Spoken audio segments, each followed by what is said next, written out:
Hello everyone मु त्रिशु मु स्वागत करछि मोर गोटे न्यू मिनी ब्लॉग को। मु जानि छी वीडियोटा बहुत लेट रे आछि कारण सेही टाइम रो सिचुएशन हमर बहुत खराब थिला सेति मु वॉइस ओवर देकी वीडियो ते बनै पालिनी किछि मेमोरीज पई किछिटा वीडियो छाड देइथिले। तो आज भाबिले मु आपण मानक सहित ए वीडियोटी को शेयर कर दिए कारण हमर तारिणी मांकर द्वितीय वार्षिक उत्सव थिला सेति पे आमे समस्त मिसी के पळे आस्तलु 8 नंबर ता आगो दिन आमे मंदिर को बहुत सुंदर भाबे सजैथिलु किंतु ता वीडियो मु आनी पालिनी।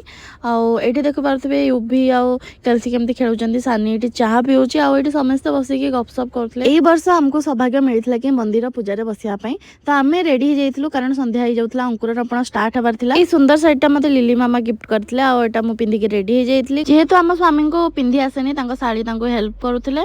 आ एठी भाईना माने सब किछि रेडी कर देथले केते सुंदर देखा जाउथला यज्ञ मंडप आपण माने देखि पारथबे आ तांकर मो लुक केमती लागुची निहाती कमेंट माध्यम रे जणेबे। आ एठी भाईना अंकुररोपण पई सब किछि रेडी करूथले आ एठी मां को दर्शन कर दियंतु मो वीडियो माध्यम रे।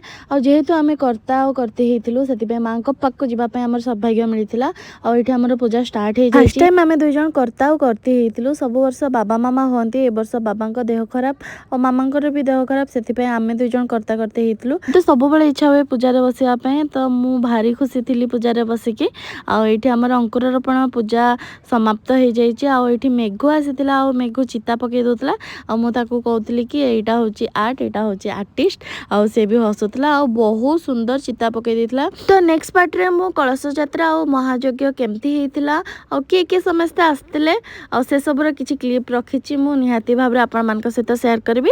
तो आज मिनी ब्लॉग केमती लागला निहाती कमेंट करके जणेबे। जय जगन्नाथ।